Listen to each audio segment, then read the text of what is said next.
નમસ્કાર વિદ્યાર્થી મિત્રો, શ્રી સ્વામિનારાયણ વિદ્યાર્થી ભુવન ટ્રસ્ટ સંચાલિત શ્રી SN વિદ્યાલયના લર્નિંગ પ્રોગ્રામમાં હું અશોક ચૌહાણ આપનું ફરીથી હાર્દિક સ્વાગત કરું છું.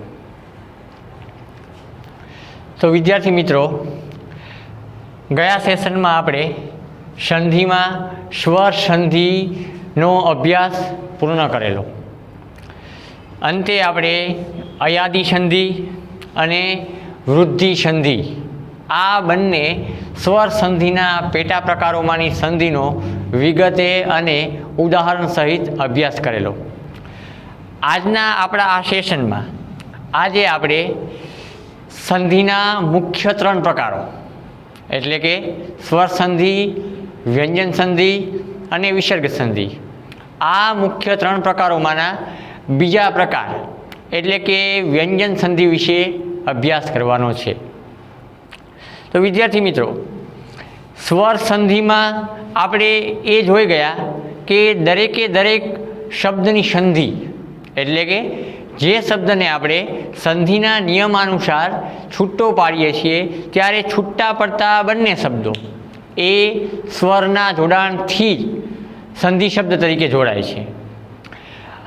એટલા માટે જ તે સંધિને સ્વર સંધિ કહેવાય છે. હવે વ્યંજન સંધિની એક વ્યાખ્યા જણાવું એટલે કે વ્યંજન સંધિ કોને કહેવાય, સૌ પ્રથમ વ્યાખ્યાબદ્ધ એને તમને જણાવી સમજાવું તો આપણે વ્યંજન સંધિનો યોગ્ય રીતે અભ્યાસ કરી શકીએ. તો જ્યારે કોઈ પણ વ્યંજન જેમ કે ક, ખ, ગ, ઘ કે વગેરે આપણે વર્ણ પરિચયમાં સ્વર અને વ્યંજનોનો વિગતે પરિચય તો મેળવી ચૂક્યા છીએ. આમ કોઈ પણ વ્યંજનની સાથે જ્યારે કોઈ પણ સ્વર ભળે એટલે કે વ્યંજનોની સાથે સ્વર ભળે કે પછી કોઈ પણ વ્યંજનની સાથે અન્ય કોઈ પણ વ્યંજનનું જોડાણ થાય ત્યારે જે સંધિ રચાય તેને વ્યંજન સંધિ કહેવાય. ફરીવાર વ્યાખ્યા જણાવી દઉં કે વ્યંજનની સાથે સ્વર કે વ્યંજનની સાથે વ્યંજનના થતા જોડાણથી થતી સંધિને વ્યંજન સંધિ કહેવાય છે. વ્યાખ્યા લખી જણાવું.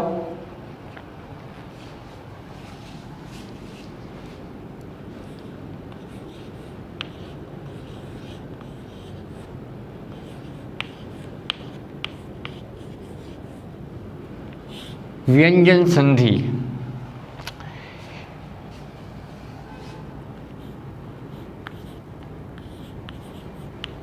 વ્યંજન સાથે સ્વર, વ્યંજન સાથે સ્વર કે વ્યંજન સાથે વ્યંજનના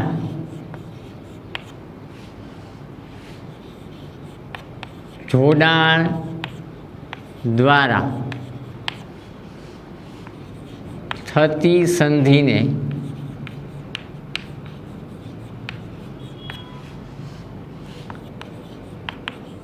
વ્યંજન સંધિ કહેવાય.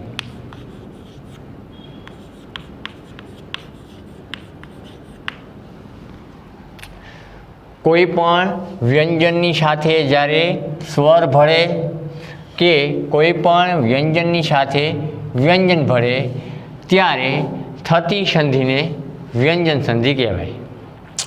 વિદ્યાર્થી મિત્રો, વ્યંજન સંધિ સમજવી હોય તો અગાઉ આપણે જે ચેપ્ટર ભણી ગયા છીએ ધ્વનિ શ્રેણી, એ ધ્વનિ શ્રેણીમાં આપણે ધ્વનિની ઉચ્ચારણ પ્રક્રિયા પણ સમજી ગયા અને એ ધ્વનિના પ્રકાર અને એ પ્રકારના આપણે 2 ભાગ જોઈએ તો એક નાદતંત્રીમાંથી થતા ઉચ્ચારણની દૃષ્ટિએ જે વ્યંજનોનું વિભાજન કરવામાં આવ્યું હતું તે અને એક મોં વાટે નીકળતી હવાના પ્રમાણમાં વ્યંજનોનું જે વિભાજન કરવામાં આવ્યું હતું તે. એ કોષ્ટકના આધારે આપણે સંધિના નિયમોને સમજીએ તો આપણને એ સંધિના નિયમો સરળતાથી સમજાઈ જાય. અને એમાંના પણ પ્રથમ 25 વ્યંજન એટલે કે કથી લઈને મ સુધીના જે વ્યંજનો છે એ પ્રથમ 25 વ્યંજનો છે એ વ્યંજનો જે બે ભાગમાં વહેંચાયેલા છે એટલે કે અઘોષ વ્યંજન અને ઘોષ વ્યંજન, અલ્પપ્રાણ વ્યંજન અને મહાપ્રાણ વ્યંજન, આ બંને ભાગમાં જે વ્યંજનો વહેંચાયેલા છે એના આધારે આપણે આ નિયમોને સરખાવતા જઈશું તો આપણને સંધિના નિયમો એકદમ સરળતાથી સમજાશે. તો વ્યંજન સંધિ સમજતા પહેલાં આપણે એ ધ્વનિ ઉચ્ચારણ પ્રક્રિયાનું કોષ્ટક ફરી પાછું તાજું કરી લઈએ. એટલે કે એ વ્યંજનો છે જે બે ભાગમાં વહેંચાયેલા છે એવા અઘોષ અને ઘોષ વ્યંજન. હવે એની ટૂંકમાં વ્યાખ્યા જણાવી દઉં તો જે વ્યંજનોનું ઉચ્ચારણ કરતી વખતે નાદતંત્રીમાં થતું કંપન ઓછું હોય તેવા વ્યંજનને અઘોષ વ્યંજન કહેવાય અને જે વ્યંજનોનું ઉચ્ચારણ કરતી વખતે નાદતંત્રીમાં થતું કંપન વધારે હોય તેવા વ્યંજનોને ઘોષ વ્યંજન કહેવાય. ત્યારબાદ આ જ વ્યંજનોને જે બીજા બે ભાગમાં વહેંચવામાં આવ્યા છે તેવા અલ્પપ્રાણ વ્યંજન અને મહાપ્રાણ વ્યંજન. તો અલ્પપ્રાણ અને મહાપ્રાણ. અલ્પપ્રાણ અને મહાપ્રાણ.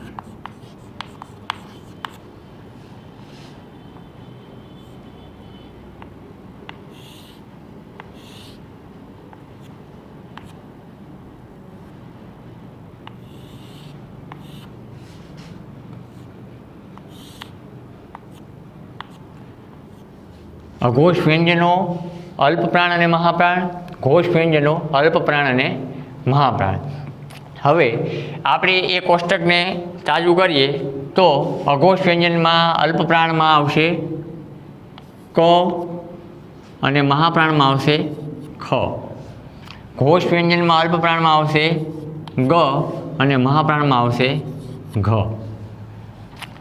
સાથે સાથે અનુનાસિક વ્યંજનોનું પણ તમને માહિતી આપી દઉં તો અનુનાસિક જે વ્યંજનો છે તે અહીંયા આવશે અંગ, પછી ચ, છ, જ, ઝ અને અંજ. ત્યારબાદ ટ, ઠ, ડ, ઢ અને હણ. ત્યારબાદ ત, થ, દ, ધ અને ન.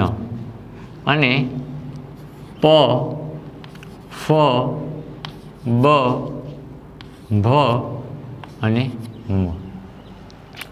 આ વર્ગીય વ્યંજન અથવા તો એને સ્પર્શ વ્યંજન તરીકે પણ ઓળખવામાં આવે છે તે વ્યંજનોનું કોષ્ટક છે. હવે આની વિગતે ચર્ચા કરવાની જરૂર જણાતી નથી કારણ કે આપણે અગાઉ સમજી ગયા છીએ. છતાં પણ હાઇલાઇટ આપી દઉં, અઘોષ વ્યંજન અને ઘોષ વ્યંજન એ જે બે ભાગમાં વહેંચેલા છે તેવા અલ્પપ્રાણ અને મહાપ્રાણ. એમાં અલ્પપ્રાણ વ્યંજનો એટલે કે જે વ્યંજનોનું ઉચ્ચારણ કરતી વેળાએ મોં વાટે નીકળતી હવાનું પ્રમાણ એટલે કે પ્રાણવાયુ અલ્પ માત્રામાં બહાર આવે છે તેવા દરેક વ્યંજનને અલ્પપ્રાણ વ્યંજન કહેવાય છે.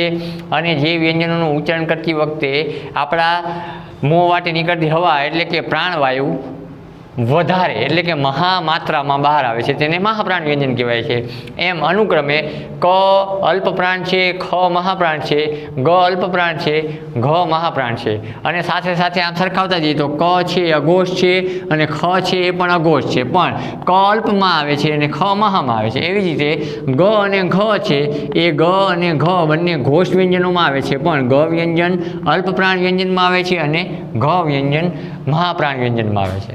આમ આ પ્રમાણે આપણે ઉચ્ચારણ પ્રક્રિયા વિગતે તો સમજી જ ગયા છીએ. હવે આપણે વ્યંજન સંધિમાં આગળ વધીએ, કારણ કે વ્યંજન સંધિના જે નિયમો છે એ નિયમોને સમજવા માટે આ કોષ્ટક પણ આપણને સમજાવવું અને યાદ રહેવું જરૂરી છે. સૌપ્રથમ વ્યંજન સંધિના પ્રથમ નિયમની વાત કરીએ તો જ્યારે અઘોષ વ્યંજન પછી જો હવે અહીંયા અઘોષ વ્યંજન અને ઘોષ વ્યંજનની મેં તમને વ્યાખ્યા જણાવી દીધી છે. એટલે આપણે સંધિના નિયમમાં આગળ વધીએ તો અઘોષ વ્યંજન પછી સ્વર આવે અથવા તો ઘોષ વ્યંજન આવે. અઘોષ વ્યંજન છે એટલે કે આ બધા ક, ખ, ચ, છ, ટ, ઠ, ત, થ, પ અને ફ આ બધા અઘોષ વ્યંજન છે. આ અઘોષ વ્યંજન પછી જો સ્વર આવે, સ્વર તો અ, આ, ઈ, ઉ, રૂ, એ, ઐ, ઓ, ઔ, અનુસ્વાર અને વિસર્ગ. એટલે કે અઘોષ વ્યંજનો પછી જો સ્વર આવે અથવા તો આ જ અઘોષ વ્યંજન પછી આમાંના કોઈ ઘોષ વ્યંજન આવે તો આ અઘોષ વ્યંજનના સ્થાને તેના જ વર્ગનો ત્રીજો વ્યંજન મૂકાય. હવે અહીંયા વ્યાખ્યાની સાથે ફરી પાછું તમને એ જણાવી દઉં કે આપણે આ વર્ગીય વ્યંજનના કોષ્ટકને સમજ્યા ત્યારે એને આપણે 5 વર્ગમાં વહેંચ્યા હતા. એટલે કે આ ક છે એ ક વર્ગ, ચ વર્ગ, ટ વર્ગ, ત વર્ગ અને પ વર્ગ. આમ આ 5 વર્ગમાં વહેંચ્યા હતા આ વ્યંજનોને. એટલે આપણે વ્યાખ્યાને આ કોષ્ટકની સાથે સરખાવતા જઈશું. સૌપ્રથમ તો વ્યાખ્યા અહીંયા લખી જણાવું અને એને સાથોસાથ સમજાવી પણ દઉં. અઘોષ વ્યંજન પછી આમાંના અઘોષ વ્યંજન પછી જો સ્વર અથવા તો ઘોષ વ્યંજન આવે તો અઘોષ વ્યંજનના સ્થાને તેના જ વર્ગનો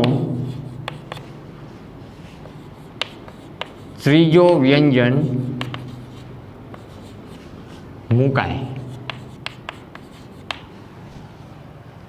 કોઈ પણ શબ્દમાં જ્યારે અઘોષ વ્યંજન આવતું હોય એટલે કે આપણે સંધિ કરીએ છીએ તો એ તો સમજી ગયા છીએ કે જે તે શબ્દ છે એને આપણે સામાન્ય રીતે 2 ભાગમાં વહેંચીએ છીએ.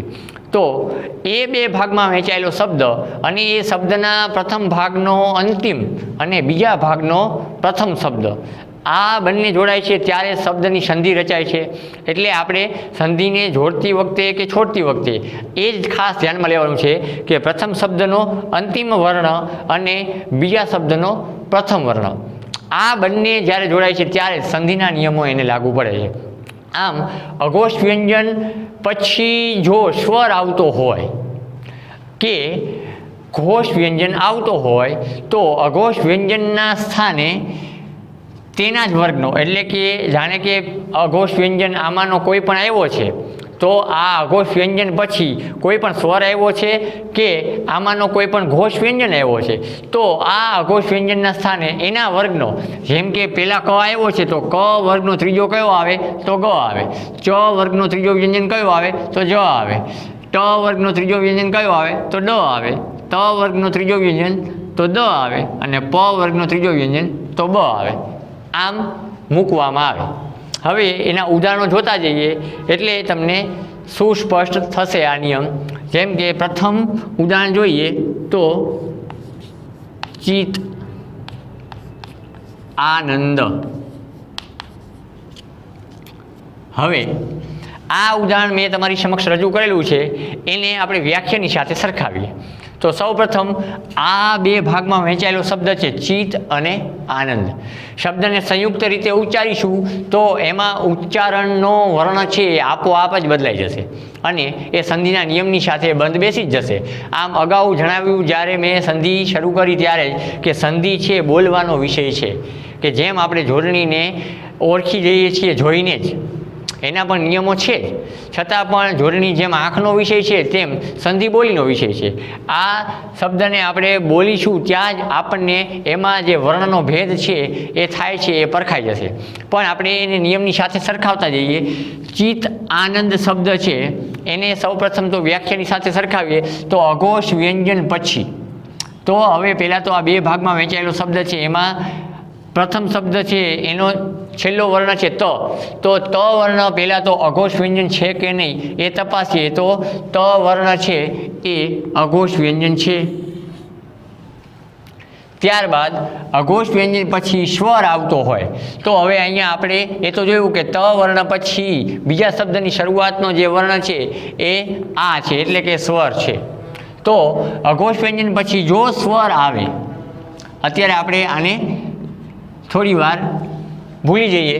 અહીંયા અઘોષ પછી સ્વર આવે છે તો અઘોષ પછી સ્વર આવે તો અઘોષ વ્યંજનના સ્થાને, એટલે કે આ અઘોષ વ્યંજન છે એ એના સ્થાને આના જ વર્ગનો ત્રીજો વ્યંજન મુકાય. એટલે કે ત વ્યંજન છે એ ત વ્યંજન ત વર્ગનો છે તો એનો ત્રીજો વ્યંજન ત, થ અને દ.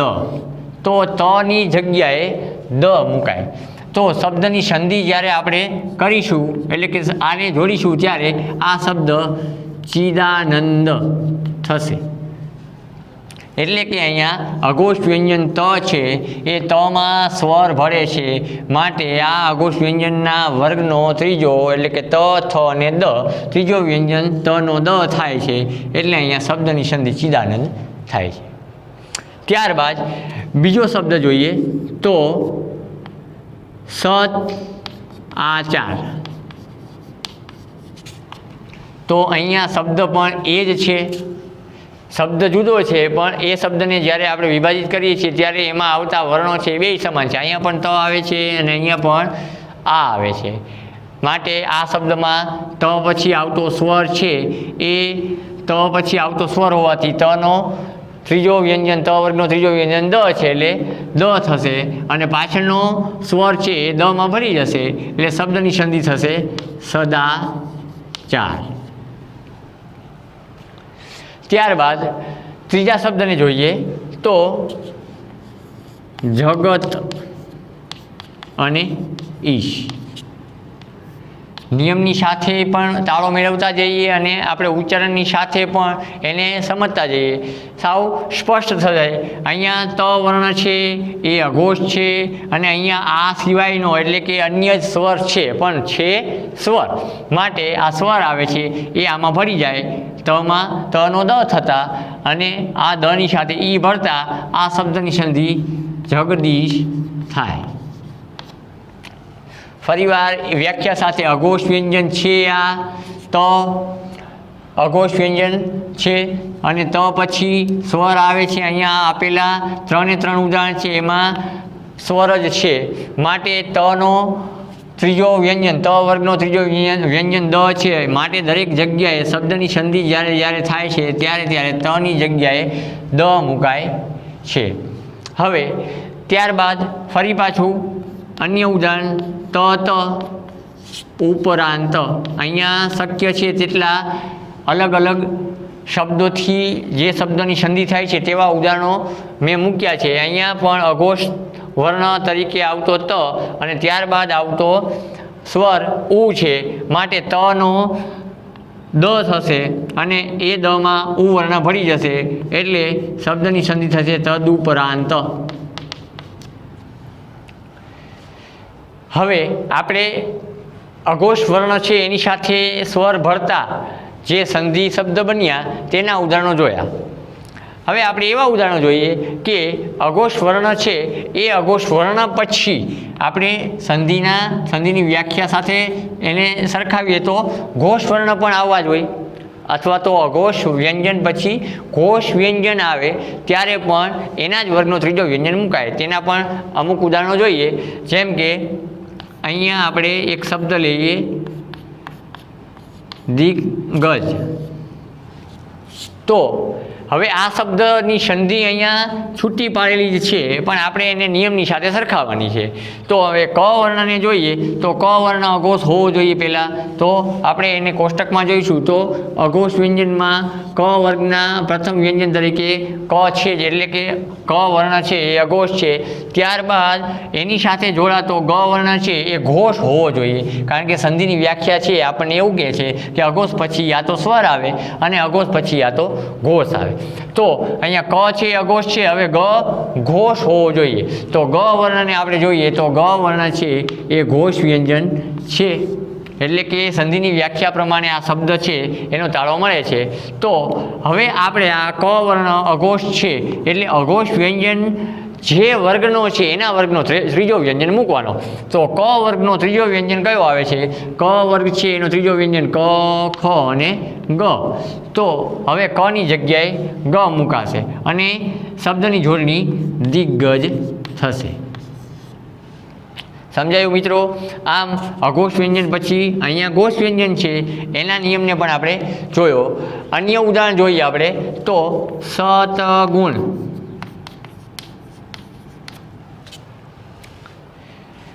સાથોસાથ એ પણ જણાવી દઉં કે ઘણી જગ્યાએ ઘણા બધા ઉદાહરણોમાં ત વર્ણ છે એની જગ્યાએ દ વર્ણનો પણ ઉલ્લેખ હોય છે. જેમ કે સ દ અને સ ત. અહીંયા આ શબ્દની સંધિ ખરેખર તો ત વર્ણથી જ છૂટી પડે છે. હવે આ ત વર્ણ છે એ અઘોષ વ્યંજન છે, અઘોષ વ્યંજન, અને ત પછી આવતો ગ વર્ણ છે એ ઘોષ વ્યંજન છે. આમ અઘોષ પછી ઘોષ આવે છે તો અઘોષના સ્થાને તેના વર્ગનો ત્રીજો વ્યંજન આવે તો તનો થશે દ. તો શબ્દની સંધિ થશે સદ્ગુણ. ત્યારબાદ અન્ય શબ્દને જોઈએ તો વાક,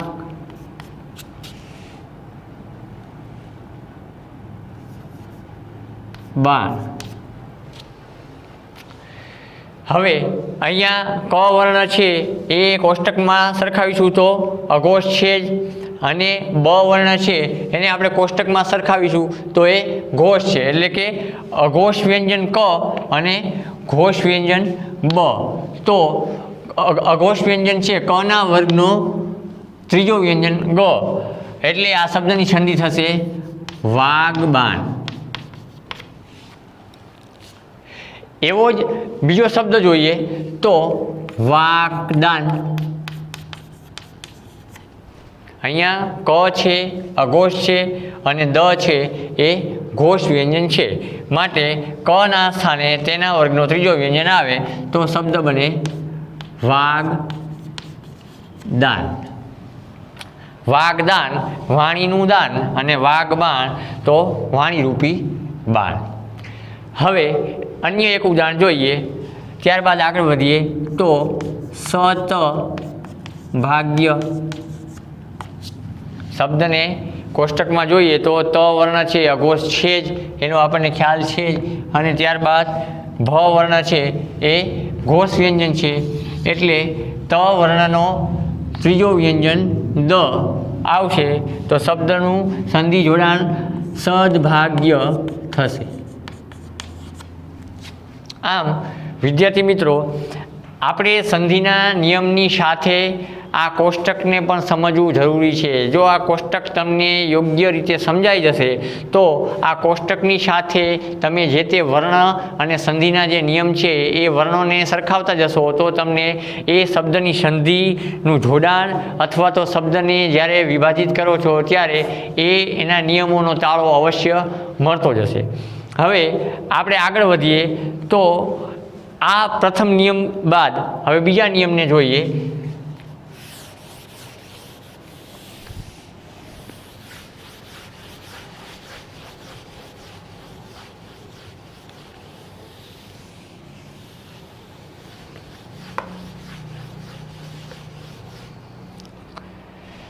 પ્રથમ નિયમ આપણે જોયો, અઘોષ વ્યંજન પછી કોઈ પણ સ્વર આવતો હોય કે અઘોષ વ્યંજન પછી કોઈ પણ ઘોષ વ્યંજન આવતો હોય તો અઘોષ વ્યંજનના સ્થાને તેના જ વર્ગનો ત્રીજો વ્યંજન મુકાય.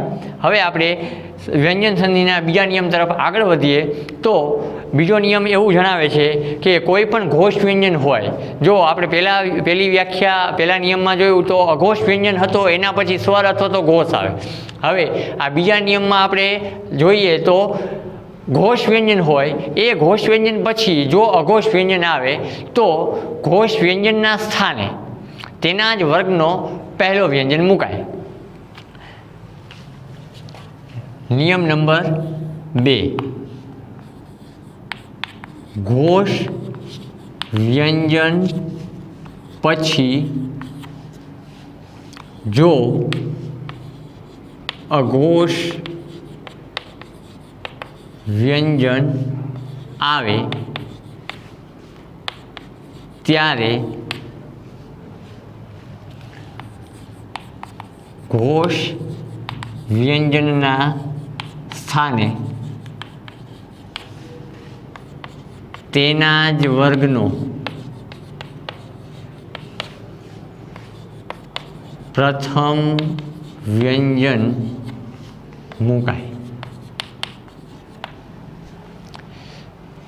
ઘોષ વ્યંજન પછી જો અઘોષ વ્યંજન આવે તો ઘોષ વ્યંજનના સ્થાને તેના જ વર્ગનો પહેલો અઘોષ વ્યંજન મુકાય. હવે આપણે એના શબ્દોને અને ઉદાહરણોને જોઈએ તો સૌપ્રથમ ઉદાહરણ તરીકે તમને જે શબ્દ આપું એ છે શરદ કાલ.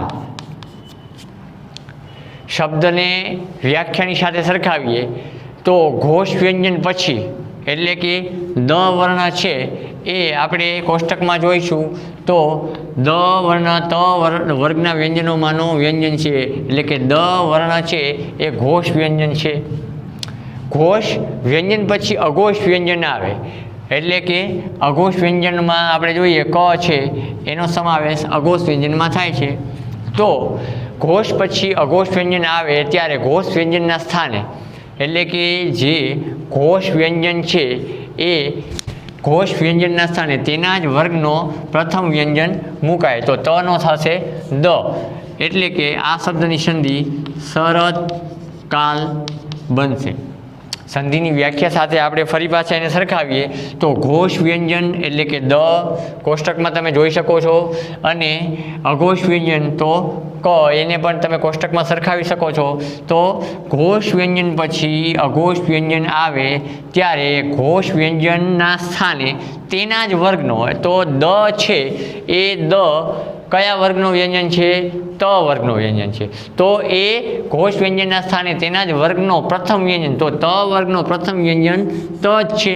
તો અહીંયા દની જગ્યાએ ત થશે. એવું જ બીજું ઉદાહરણ જોઈએ તો આપત કાલ. હવે અહીંયા પણ એ ને એ જ વર્ણોથી શબ્દોનું વિભાજન થયું છે, એટલે તમને સ્પષ્ટતાથી સમજાઈ જશે કે અહીંયા દ વર્ણ છે ઘોષ છે, ક વર્ણ છે અઘોષ છે. તો આ ઘોષ વ્યંજન પછી અઘોષ આવે તો ઘોષ વ્યંજનના સ્થાને તેના જ વર્ગનો પ્રથમ વ્યંજન આવે એટલે શબ્દની સંધિ થશે આપત કાલ. શબ્દો જુદા છે પણ શબ્દોનું વિભાજન જે વર્ણોથી થાય છે તે બંને સરખા છે. અન્ય ઉદાહરણને જોઈએ તો વિપદ અને તી. વિપદ તી. હવે અહીંયા રહેલા શબ્દના વિભાજનમાં પ્રથમ શબ્દના અંતે આવતો વર્ણ દ છે એ કોષ્ટકમાં જોઈએ તો એ ઘોષ વ્યંજન છે, અને ત્યારબાદ આવતો બીજા શબ્દનો એકમાત્ર વર્ણ છે એ ત છે. તો ત વર્ણ છે એ અઘોષમાં આવે છે. તો અહીંયા આ બંને શબ્દ જોડાશે ત્યારે શબ્દની સંધિ આ પ્રમાણે થશે વિપત્તિ. પણ આ શબ્દને યોગ્ય રીતે તમે ચકાસશો તો તમને સમજાશે કે અહીં રહેલા આ શબ્દમાં ત છે બે છે, બેવડાયેલો ત છે. અહીંયા આપણે ત વર્ણને લખીએ છીએ ત્યારે સામાન્ય રીતે આમ લખીએ છીએ, પણ જ્યારે ત વર્ણ જોડાક્ષરમાં આવે છે, તની સાથે જ્યારે ત જોડાય છે ત્યારે એ બેવડા ત તરીકે આમ લખાય છે. અને અહીંયા દની જગ્યાએ ત આવે છે, એટલે કે દ વર્ણના સ્થાને ત વર્ણ મુકાય છે, એટલે ત બેવડાય છે, માટે અહીંયા શબ્દ છે એ વિપત્તિ થશે. એવો જ શબ્દ પણ ઉદાહરણ જુદું, જેમ કે સંપદ ની સાથે તી. અહીંયા ઉદાહરણ અલગ છે, પણ ઉદાહરણોમાં જે શબ્દનું વિભાજન થાય છે એમાં રહેલા વર્ણો સમાન છે. આમ આ શબ્દને જ્યારે આપણે નિયમ પ્રમાણે મેળવીશું ત્યારે પણ દ વર્ણ છે એ જે વર્ગનો છે એના વર્ગનો પ્રથમ વ્યંજન ત જ આવે છે, એટલે શબ્દની સંધિ સંપત્તિ થશે. ત્યારબાદ અન્ય ઉદાહરણ જોઈએ તો ઉદપતિ. અહીંયા ઉદાહરણ જુદું છે અને બંને ભાગમાં આવતા વર્ણો છે એ એક સમાન છે ને એક ભિન્ન છે. અહીંયા દ વર્ણ છે એ ઘોષ વ્યંજન છે, ત્યારબાદ આવતો પ વર્ણ છે એ અઘોષ છે, એટલે કે આપણે પ ને સરખાવીએ તો પ છે અઘોષમાં સ્થાન પામેલો છે. આમ ઘોષ પછી અઘોષ આવે તો ઘોષ વ્યંજનના સ્થાને તેના વર્ગનો પ્રથમ વ્યંજન આવે. તો અહીંયા દ ની જગ્યાએ ત થશે, કારણ કે તેનું પ્રથમ વ્યંજન ત છે, એટલે શબ્દની સંધિ થશે ઉત્પત્તિ. અને એક છેલ્લું ઉદાહરણ જોઈએ તો સદકાર્ય. તો અહીંયા રહેલો દ વર્ણ ઘોષ વ્યંજન છે અને ત્યારબાદ આવતો ક વર્ણ છે એ અઘોષ વ્યંજન છે, માટે અહીંયા દ વર્ણ જે વર્ગનો છે તેના વર્ગનો પ્રથમ વ્યંજન એટલે કે ત, તો શબ્દની સંધિ સત્કાર્ય થાય. આમ આટલા ઉદાહરણો પરથી તમને ચોક્કસ ખ્યાલ આવી ગયો છે કે જ્યારે કોઈ પણ શબ્દના ઉદાહરણમાં અથવા તો કોઈ પણ શબ્દ છે એ શબ્દને જ્યારે આપણે વિભાજિત કરીએ છીએ ત્યારે એ શબ્દમાં ઘોષ વ્યંજન હોય અને ઘોષ વ્યંજન પછી જો અઘોષ વ્યંજન આવતો હોય તો ઘોષ વ્યંજનના સ્થાને તેના જ વર્ગનો પ્રથમ વ્યંજન મુકાય. તો વિદ્યાર્થી મિત્રો, આજની આ વ્યંજન સંધિના સેશનમાં આ બે નિયમો સુધી આપણે વિરમીએ. વધુ અભ્યાસ માટે તમે પાઠ્યપુસ્તક અથવા તો કોઈ પણ અન્ય સાહિત્યનો સહારો લઈ શકો છો અને તેના દ્વારા તમે આ નિયમોને સરખાવીને થોડા વધારે ઉદાહરણોને સમજી શકો છો, જેથી કરીને તમે સમજેલા અને ભણેલા આ સેશનનું વધારે દૃઢીકરણ અને સ્પષ્ટીકરણ શક્ય બને. તો બસ આજે અહીંયા સુધી વિરમીએ. નમસ્કાર.